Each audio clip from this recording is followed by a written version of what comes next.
My boyfriend started acting weird after obsessing over Korean culture online, and then he stole $15,000 to chase a fake AI girlfriend in Seoul. Oscar started watching Korean TikToks in March. At first, it seemed harmless. He'd scroll through videos of Korean skincare routines and street food while we watched Netflix together on our old sectional couch. Then the comments started. "Korean girls just take better care of themselves," he said one evening, glancing at me over his phone. I was in my usual Old Navy sweatpants and oversized Target t-shirt. I'd worked a double shift and hadn't showered yet. The next week, he started pointing out specific things. "Look how straight her hair is, so shiny," he said, showing me a video of some influencer applying Glossier lip balm. Korean beauty standards are just higher. By April, his phone usage doubled. He'd wake up at 6 in the morning and immediately start scrolling through Watch Her Korean Beauty and Watch Korean Girl hashtags. During dinner at our kitchen table, he'd hold up his phone and say, "See how she does her makeup?" Natural, but still put together. I started wearing more makeup to my job. I bought a Chi hair straightener from Target and used it every morning before work. I ordered Korean skincare products online. The CeraVe cleanser I'd used for 3 years went into the bathroom drawer. It wasn't enough. "You should really learn to do winged eyeliner like this," he said, showing me another video while I folded laundry on our bed. "And maybe lose some weight. Asian girls stay so petite."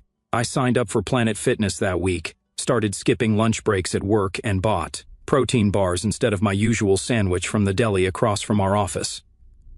Oscar started sleeping on the couch in late April. He said he needed better sleep for work, and I moved around too much at night. When I tried to initiate physical contact, he'd pull away. "I'm just not feeling it lately." "Too much stress from work," he said. He spent hours on his phone instead. The blue light from his screen lit up our bedroom until 3 in the morning while I lay awake, listening to him scroll. He stopped complimenting anything about me. He stopped saying he loved me before leaving for his job at the auto parts store. When I wore the Korean face masks he'd shown interest in, he barely looked up from his phone. When I tried the Korean fried chicken recipe I'd found online, he ate 2 bites and said he wasn't hungry. I started checking his recent apps when he left his phone on the kitchen counter. TikTok was always at the top. His liked videos were hundreds of Korean girls doing makeup tutorials, eating aesthetic meals, wearing crop tops and mini skirts. His search history showed Korean restaurants in our city, Korean language learning apps, and Korean cultural sites. In early June, my dad called me at work. "I've been saving money for months to surprise you both," he said. "Oscar knows all about it. He's been helping me plan something special. Just wait, honey. He's going to surprise you soon." I hung up, feeling hopeful for the first time in weeks. Maybe this was why Oscar had been distant. Maybe he was planning something romantic, a vacation together, time away from his phone and those videos. Maybe our relationship could get back to normal. I bought new clothes that weekend. A sundress from Nordstrom Rack and sandals that would look good in photos. I researched romantic destinations online and started imagining us. On a beach somewhere, Oscar focused on me instead of his screen. The morning of June 15th, I woke up to an empty apartment. His side of the bed hadn't been slept in. His clothes were gone from our shared closet, his work uniform, his weekend clothes, his winter jacket. His toothbrush was gone from the bathroom holder, his phone charger gone. From his nightstand, his gaming headset gone from the computer desk. There was no note on the kitchen table, no text message, no missed call. I called him 18 times between 7 in the morning and noon. Every call went straight to voicemail. His voicemail box was full. I drove to his workplace. His manager said he'd called in sick. I went to his friend Jerry's house. Jerry said he hadn't seen Oscar in 2 weeks. I contacted his brother in Phoenix, his mom in Tampa, his co-workers from previous jobs, and his college roommate. Nobody had heard from him. I filed a missing person report on June 16th. The police officer said adults have the right to leave and asked if there were signs of depression or financial problems. Jerry finally called me on June 18th. "I didn't want to get involved," he said, "but I need to show you something Oscar sent me." He forwarded me a WhatsApp photo, Oscar standing at the airport gate, grinning, holding up his boarding pass. The text on the ticket was clear. American Airlines Flight 271 to Incheon International Airport, Seoul. Departure. June 15th, 5:30 in the morning. One way. When I called my dad to tell him Oscar was gone, he broke down crying. I gave him $15,000, he said. My retirement savings. He said it was for your surprise trip together. That night, I sat on our couch where he'd spent months watching videos of Korean girls while planning his escape. I looked at the Korean skincare products on my bathroom counter. the eyeliner I'd practiced applying every morning, the gym membership card in my wallet, the sundress I'd bought for our imaginary romantic getaway. 12,000 miles away, Oscar was living his Korean fantasy with my father's retirement money. He thought he could just disappear from his life, from our shared apartment, from the promises he'd made. He thought he could leave me sitting here with his empty side of the closet and my dad's broken heart. First update, the next 3 days were absolute chaos, and I'm still trying to process everything that went down. First off, thank you to everyone who commented on my original post. Seriously, you guys kept me sane when I thought I was losing my mind. Special shout out to the person who said he's probably going to come crawling back when reality hits, because boy, were you right about that part. So, after I found out Oscar had flown to Seoul with my dad's retirement money, I immediately tried calling him again, still going straight to voicemail. I sent him about 20 WhatsApp messages that first night, ranging from confused to furious. The messages showed as delivered, but never read. I even tried Instagram DMs, Snapchat, and Facebook Messenger, basically every platform we'd ever used. Nothing. It was like he'd vanished into thin air, except I knew exactly where he was. My dad came over on June 19th, and we had the most heartbreaking conversation I've ever had with him. He sat at my kitchen table, the same one where Oscar used to show me those stupid Korean beauty videos, and just sobbed. Turns out Oscar had been working on him for weeks, starting in early May, right around the time he stopped sleeping in our bed. Oscar told my dad he wanted to propose to me somewhere special, somewhere I'd never expect. He said he'd been researching Korean culture because I was so interested in it and wanted to take me to Seoul for the proposal. My dad was so excited about the idea of helping with a surprise proposal that he didn't ask questions he should have asked. Oscar had shown my dad printed screenshots of hotel prices, flight costs, and restaurant reservations. He made it seem like $15,000 was exactly what they needed for this amazing 2-week romantic trip. My dad said Oscar even teared up, talking about how much he loved me and wanted to make me happy. I wanted to scream. This man had been mentally checked out of our relationship for months while simultaneously convincing my father he was planning the romantic gesture of a lifetime. The worst part is my dad kept apologizing to me. He said he'd been so proud that his future son-in-law cared enough to plan something special. He'd been bragging to his friends at work about how thoughtful Oscar was. My dad works construction and has been saving every extra dollar for retirement. $15,000 represented months of overtime, skipped lunches, and driving his old truck instead of getting it fixed properly. And Oscar knew all of this because my dad had told him about his financial situation. When Oscar first brought up the proposal trip idea, I spent hours going through Oscar's social media accounts that first weekend. His Instagram was still active, but he hadn't posted anything since June 10th. His last post was a selfie with the caption, "Big changes coming soon," that I'd thought was about our relationship getting better. His TikTok account showed he'd been liking Korean content right up until June 14th, the day before he left. But starting June 15th, nothing. No activity anywhere. What really pissed me off was looking through his old comments on those Korean beauty TikToks. I'd never thought to check before because I trusted him, but I went deep into his reposts. This man had been commenting on videos for months, not just liking them, actively commenting things like, "so beautiful and perfect skin," and asking questions about Korean skincare routines. One comment from May made me want to throw my phone across the room. He'd written, "My girlfriend should learn from you," on some influencer's morning routine video. But then I found something that made everything click into place. On June 12th, Oscar had commented on a video from some account called Akimi Sun Beauty, saying, "Can't wait to meet you soon." The account had replied, "See you in Seoul," with heart emojis. I clicked on the profile, and it was exactly what you'd expect. Perfect Korean girl, flawless skin, designer clothes, aesthetic, coffee shop photos, the kind of account that Oscar had been obsessing over for months, except something felt off about it. All the photos looked almost too perfect, like they were edited within an inch of their lives. I screenshot everything before the account could disappear or block me. Then I did what any sane person would do. I sent Oscar a WhatsApp message with all the screenshots attached. I told him I knew about Akimi Sun Beauty and that he'd gone to Seoul to meet her, not for any surprise proposal. I told him he'd stolen my father's retirement money for his Korean fantasy girl, and that he was the most pathetic excuse for a human being I'd ever met. I said I hoped she was worth destroying 2 families for. The message delivered, but still wasn't read. Meanwhile, my dad was calling the bank to see if there was any way to reverse the wire transfer he'd sent to Oscar's account. The bank said since my dad had authorized the transfer willingly, there wasn't much they could do. They suggested filing a police report for fraud, but my dad didn't want to press charges immediately. Because he still hoped Oscar would return the money voluntarily. My dad is too good for this world. By June 22nd, I was getting calls from Oscar's mom asking if I knew where he was. His family had no idea he'd left the country.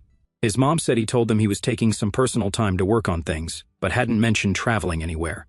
When I told her he was in South Korea, she went silent for like 30 seconds. Then she asked if this was related to his Asian girl obsession that his brother had mentioned to her a few weeks earlier.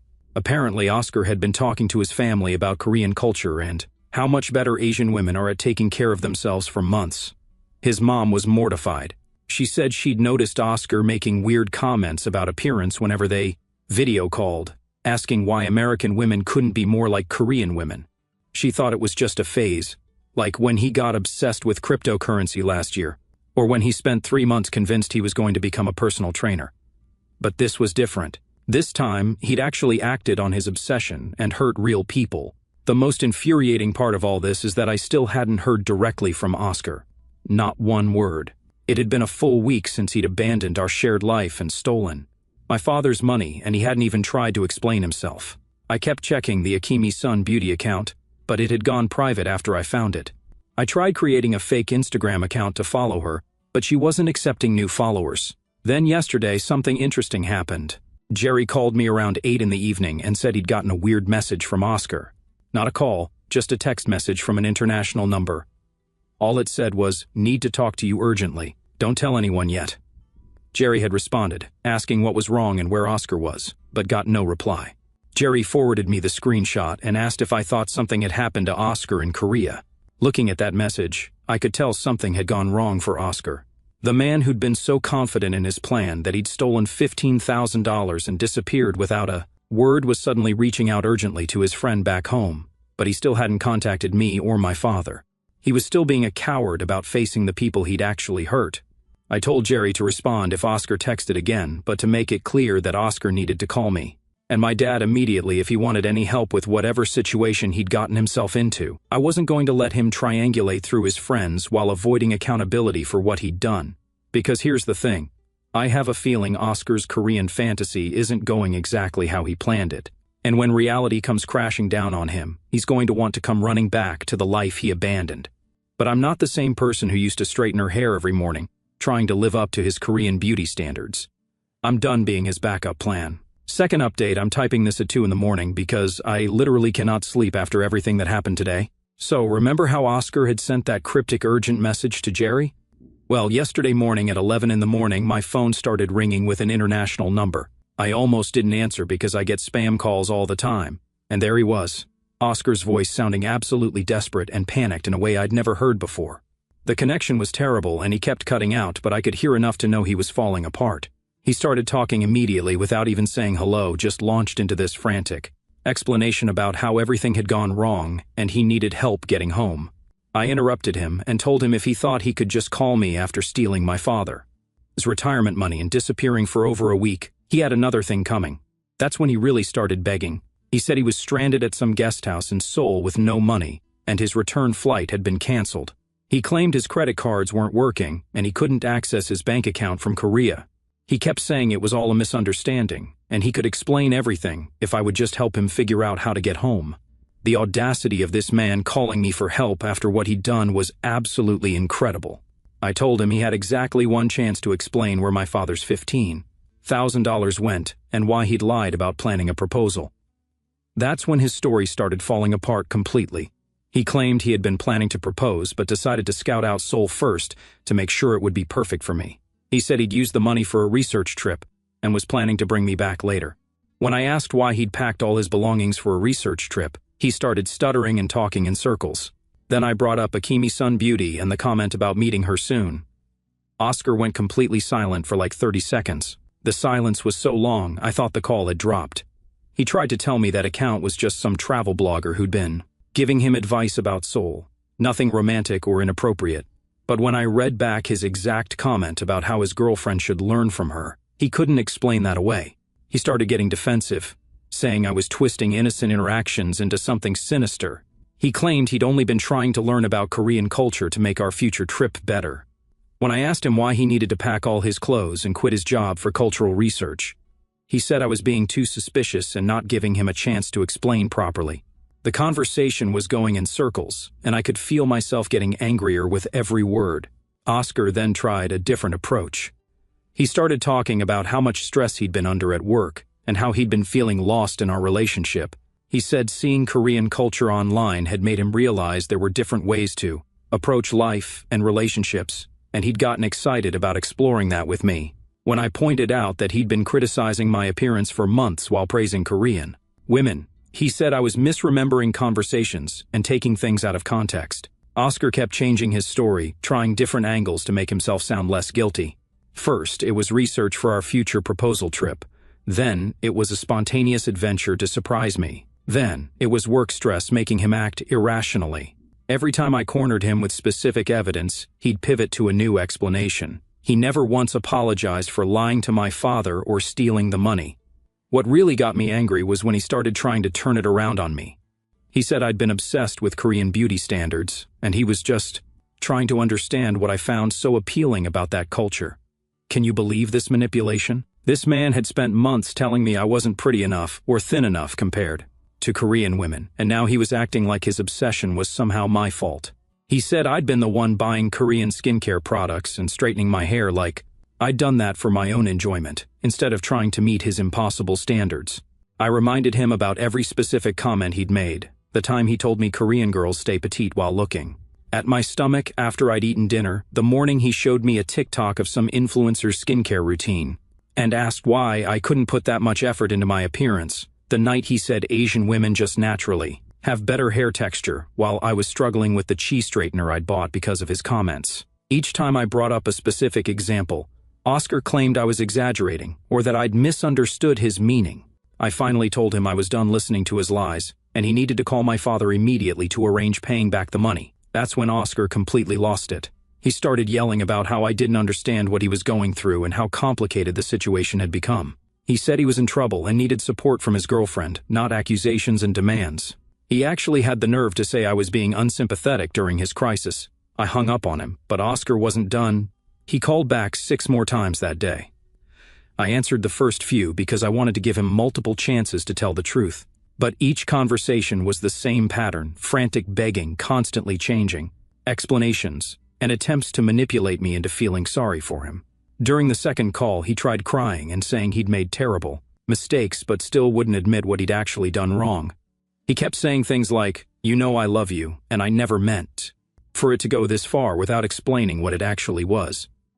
By the third call, Oscar was trying to negotiate. He said if I could just wire him enough money for a flight home, he'd pay my father back immediately once he got to his bank. When I asked him what had happened to the $15,000 he'd left with, he said it was complicated, and he'd explain everything in person. He promised he'd never ask me for anything again if I could just help him this one time. I told him the only person he should be calling for help was my father, whose money he'd stolen. The fourth call was when Oscar started getting angry at me. He said I was being vindictive and refusing to help someone I claimed to love during a genuine emergency.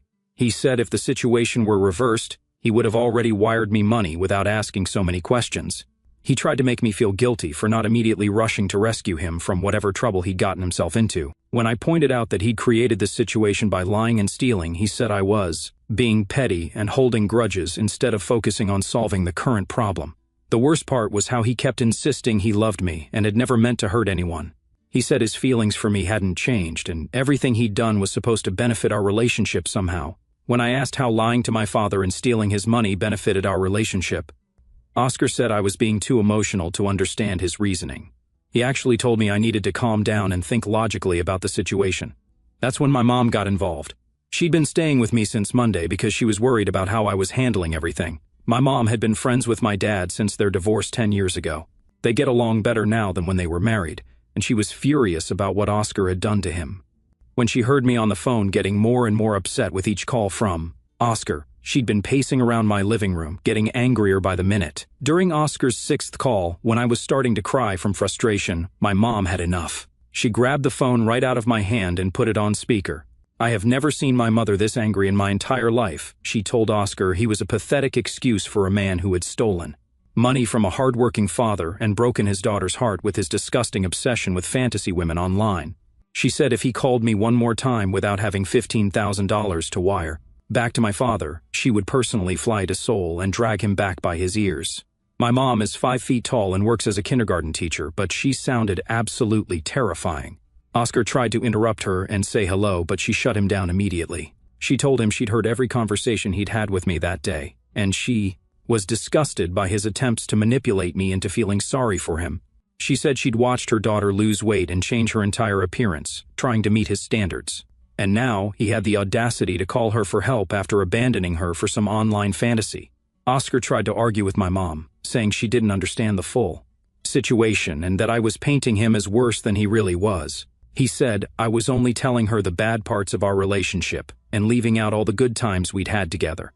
My mom shut that down immediately. She told him she'd seen the Korean skincare products he'd pressured me to buy, heard about his comments, comparing me to other women, and watched me skip meals, trying to meet his impossible standards. She said any man who would make his girlfriend feel inadequate while planning to abandon her was beyond redemption. Then my mom started asking Oscar direct questions that he couldn't deflect. She wanted to know exactly how much money he'd spent and on what. She asked him why he'd quit his job if this was supposed to be a short research trip. She demanded to know why he'd packed winter clothes for a summer trip to Seoul. With each question, Oscar's answers became more obviously false and contradictory. When my mom asked him about Akemi Sun Beauty, Oscar tried to claim he'd never heard that name before. My mom told him she'd seen the screenshots I'd taken of his comments and liked videos. She asked him if he thought we were stupid enough to believe he'd forgotten about an account he'd been obsessing over for months. Oscar then admitted he'd talked to some Korean accounts online, but insisted it was purely educational and cultural exchange. The conversation between Oscar and my mom lasted 20 minutes, and I could hear him getting more desperate as she destroyed every excuse he tried to make. She asked him why he needed to meet Korean women in person if he was just interested in cultural education. She wanted to know why he'd lied to my father about planning a proposal instead of just saying he wanted to travel alone. She asked him how stealing someone's retirement savings was supposed to improve his relationship with their daughter. My mom also brought up things I hadn't even thought to mention. She asked Oscar why he'd stopped contributing to our shared household expenses in May while planning this expensive trip. She wanted to know why he'd been so secretive about his phone use if he was just learning about Korean culture. She pointed out that he'd been treating me like a roommate instead of a girlfriend for months while apparently planning our romantic future together. By the end of that call, Oscar was sobbing and admitting that things had gotten more complicated than he'd planned, but still insisting he could fix everything if we just gave him time. My mom told him he had 48 hours to wire the money back or we were involving the police. She said she didn't care what kind of trouble he'd gotten himself into in Korea. That was his problem to solve. She hung up and immediately called my dad to update him on the situation. My dad came over that evening, and the three of us sat in my living room, having the most honest conversation we'd had in years. My mom made coffee, and we spread out all the evidence I'd collected, screenshots of Oscar, his comments, his liked videos, the messages between him and various Korean accounts. My dad admitted he felt stupid for believing Oscar's proposal story without asking more questions. He said Oscar had been so convincing and emotional when talking about wanting to make me happy that it never occurred to him it might be manipulation. My mom pointed out that Oscar had specifically targeted my dad's weakness, his love for me and desire to help with romantic milestones. My dad was especially hurt by how Oscar had used their relationship. Oscar had been coming to family dinners for 2 years, borrowing my dad's tools, asking for advice about work and life. My dad had started thinking of Oscar as the son he'd never had. He'd been so proud when Oscar came to him about planning a proposal, felt honored that this young man trusted him enough to ask for help with such an important moment. But here's where things get really interesting. Oscar called again this morning, and this time he sounded completely different, not desperate or manipulative, just defeated and scared. He claimed someone had scammed him and he'd lost everything, but he still wouldn't give me specifics over the phone. He just kept saying it was worse than I could imagine, and he'd been stupid to trust the wrong person. I told him if he wanted my help understanding his situation, he needed to start by being completely honest about Akemi Sun Beauty and what he'd really gone to Seoul to do. There was another long silence, and then Oscar said something that made everything click into place. He said the person he'd gone to meet wasn't who they claimed to be, and now he was stuck in a foreign country with no money and no way home. He admitted he'd never actually planned to propose to me in Seoul. He said he'd met someone online who he thought was perfect and had convinced himself that meeting her in person would solve all his problems with our relationship. He'd used my father's money to fund what he now realized was a completely delusional fantasy. But something had gone very wrong when he tried to meet this person, and now he was scared and alone and didn't know what to do. That's when I realized Oscar's Korean fantasy had turned into his worst nightmare. And tomorrow he's supposed to call me back to explain exactly what kind of trouble he's gotten himself into, because despite everything he's done to me and my family, I need to know the truth about what happened to those $15,000. My mom thinks I should just hang up on him. But I have to know how this story ends. Final update, guys. I am absolutely dead from what just happened. I cannot believe this is real life, but I have to share this with you because it's the most pathetic, hilarious, karma-filled ending to this whole nightmare that I could have ever imagined. Grab some popcorn because this is the most satisfying conclusion you will ever read. So Oscar called me back this morning like he promised, and my mom was sitting right next to me because she wanted to hear whatever excuse he was going to come up with this time. I put him on speaker immediately because I was done with his lies and wanted a witness to whatever manipulation he was about to try. He started talking and I could tell immediately that something was different. His voice was completely broken, like he'd been crying for hours. He said he needed to tell me the complete truth about what had happened in Seoul and why he'd really gone there. He said he was ashamed and humiliated, but he had to be honest because he needed our help getting home. Then Oscar told me the most ridiculous story I have ever heard in my entire life. Are you ready for this? Akimi Sun Beauty wasn't a real person.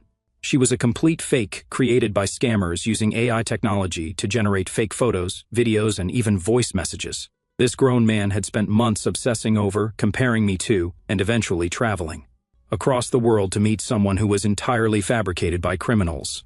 I started laughing immediately. I couldn't help it. The laughter just bubbled up from somewhere deep inside me, and I could not stop.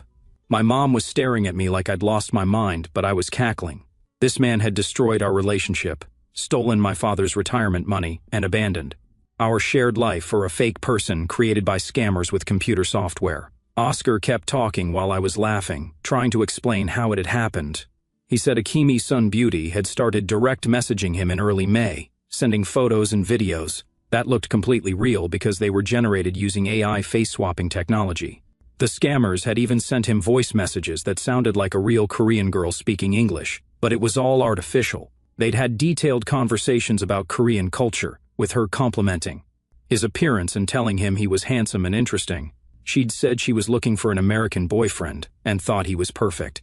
They'd been talking every day for weeks. I was still giggling while he explained this because the mental image of Oscar having deep romantic conversations with literal scammers pretending to be his dream girl was absolutely killing me. My mom started to understand what was happening, and her face was a mixture of horror and secondhand embarrassment. Oscar said the fake girl had convinced him that Korean women were superior to American women in every way, and that he deserved someone who would appreciate him properly. The criminals had suggested he come to Seoul to meet her. She'd given him specific instructions about where to stay, what to bring, and how much money he'd need. She'd sent him an address for a coffee shop where they were supposed to meet on June 16th. Oscar said he'd been so excited he could barely sleep on the plane. He'd imagined this perfect romantic meeting where his ideal woman would finally be real. When I asked him what happened when he got to the coffee shop, Oscar's voice got even smaller. He said he'd waited there for 6 hours. The coffee shop staff had started to feel sorry for him. He'd messaged Akimi Sun Beauty, asking where she was, but all his messages were being ignored. By evening, he'd realized something was wrong and tried calling the phone number she'd given him. It was disconnected. That's when he'd gone back to her Instagram account and discovered it was completely gone, deleted, like it had never existed. He'd tried searching for her name, her photos, anything that would prove she was real. Nothing. He'd spent the next 2 days frantically messaging other Korean accounts he'd been following, asking if anyone knew Akimi Sun Beauty. Most of them ignored him, but a few told him he'd been scammed by a catfish operation. I asked Oscar how much money he'd sent her before flying to Seoul, and this is where it gets even more pathetic. He'd sent her $3,000 in the weeks before his trip. She'd asked for money for new clothes to look perfect for their date, for her phone bill so they could keep talking, for emergencies, with her sick grandmother. Classic scam requests that Oscar had fallen for completely because he was thinking with the wrong head.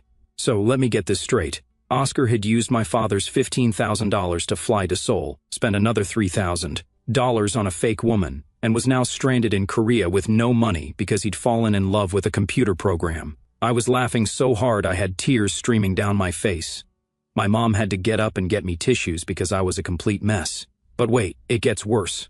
Oscar said he'd been trying to figure out how to get home for days, but his credit cards were maxed out from his previous spending on Korean culture obsession stuff and the money he'd sent to the fake account.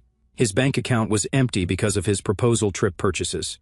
He'd been staying at the cheapest guest house he could find and eating convenience store food, but he was running out of money for even that. He'd finally swallowed his pride and called his parents to ask for help.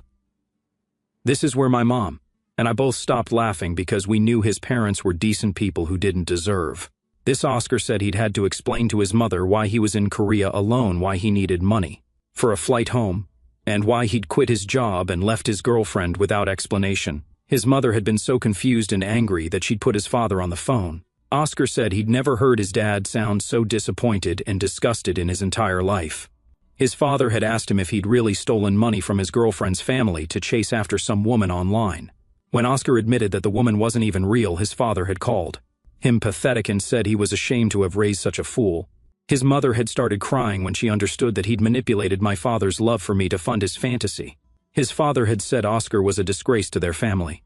They'd agreed to wire him money for a flight home, but only so they could deal with him face to face. But here's the best part. Oscar's parents had called my parents. His mother had gotten my dad's number from Oscar and called to apologize for her son's behavior. She'd offered to pay back the $15,000 immediately, even though it would drain their emergency savings. My mom said my dad had been so touched by the call that he'd started crying. Oscar's parents were taking full responsibility for their son's actions, even though they'd had no idea what he was planning. When Oscar told me about his parents calling mine, I lost it completely. I told him he was the most pathetic excuse for a human being I'd ever encountered. I said he'd destroyed multiple families because he couldn't tell the difference between reality and fantasy. I told him he was so desperate and sad that he'd fallen in love with a computer program and abandoned real people who actually cared about him. My mom took the phone from me because I was getting too worked up. She told Oscar that his parents had shown more integrity in one phone call than he'd shown in the entire 2 years she'd known him. She said watching a man in his 20s get scammed by an obvious fake account was like watching a child touch a hot stove after being warned not to. She told him he was an embarrassment to his family and that his parents deserved better than cleaning up his messes. Oscar started crying on the phone and begging us to understand that he'd made mistakes, but he'd learned his lesson. He said he realized now that I was the best thing that had ever happened to him, and he wanted to come home and fix our relationship. He promised he'd never look at Korean content again and would delete all his social media. If I would just give him another chance, I took the phone back and told Oscar that he was absolutely out of his mind if he thought I wanted anything to do with him after this. I said I wouldn't take him back if he was the last man on earth. I told him he'd spent months making me feel ugly and inadequate compared to a fake person, and now he wanted sympathy because his fantasy had crashed and burned. I explained to Oscar that I'd already started moving on with my life. I'd been going to the gym because I actually enjoyed it, not to meet his impossible standards. I'd kept using the Korean skincare products because they worked well for my skin, not because some AI had perfect skin in doctored photos. I'd learned that I could be happy and confident without his constant criticism and manipulation. Oscar kept trying to interrupt me to say he'd changed and realized his mistakes, but I shut him down every time. I told him that change meant taking full responsibility for his actions, not just feeling sorry for himself when his plan backfired. Real change would have been him realizing months ago that comparing his girlfriend to other women was abusive behavior. Real change would have been him discussing his travel plans with me instead of lying to my father. My mom added that real change would have been Oscar getting a second job to pay for his Korean fantasy instead of stealing someone else's retirement savings. She said if he'd wanted to meet Korean women so badly, he could have joined legitimate cultural exchange programs or language learning groups in our city. Instead, he'd chosen the most destructive and selfish path possible. When Oscar realized neither of us was going to forgive him or help him beyond this conversation, he started getting angry. He said I was being vindictive and holding grudges instead of supporting him during a difficult time. He said if I really loved him, I'd want to help him learn from his mistakes rather than punishing him forever. He actually had the nerve to say that my reaction was proving that Korean women were more forgiving and understanding than American women. That's when I completely lost it. I told Oscar that Korean women would also think he was pathetic and wouldn't want anything to do with him. I said the only reason the AI had been nice to him was because it was programmed to scam money from lonely losers like him. I told him that real Korean women were probably just as disgusted by his fetishization of their culture as I was. Before ending the call, I told Oscar that his flight home was his parents' problem to solve, not mine. I said when he got back to our city, he needed to stay away from me and my family completely. I told him my dad had already changed his locks and phone number because he didn't want to deal with Oscar's drama anymore. I said if Oscar tried to contact any of us again, we'd involve the police. Oscar's parents did wire him money for a flight home, and according to Jerry, he's been back for 3 days now. Apparently, he's staying with his parents because he has nowhere else to go. His mother has been calling everyone in their family to apologize for Oscar's behavior, and his father has been telling people that Oscar is banned from using their internet until he gets professional help. Jerry said Oscar's parents are making him get a job immediately to start paying back the money they spent on his flight and the money they're giving my father. They've also told him he needs to see a therapist about his internet addiction and his problems with reality. Jerry thinks Oscar's mother is more embarrassed than she's ever been in her life. My dad got his $15,000 back yesterday, and Oscar's parents included an extra $1,000 as an apology for the stress their son caused. My dad said he's never accepting financial help for wedding planning again, but he's proud of how I handled the whole situation. My mom has been telling everyone she knows about Oscar's AI girlfriend situation, because she thinks it's the funniest and most pathetic thing she's ever heard. She keeps saying she can't believe she wasted 2 years being nice to someone who couldn't tell the difference between a person and a computer program. So, that's the end of my Korean catfish saga. To everyone who said he'd come crawling back when reality hit, you were absolutely right. But this reality was so much more pathetic than any of us could have imagined. Update: Oscar apparently tried to create a new Instagram account yesterday to message me an apology. I blocked him immediately and reported the account. His parents found out and took his phone away. A grown man had his phone taken away by his parents because he can't stop trying to contact the woman he abandoned for an AI. I cannot with this.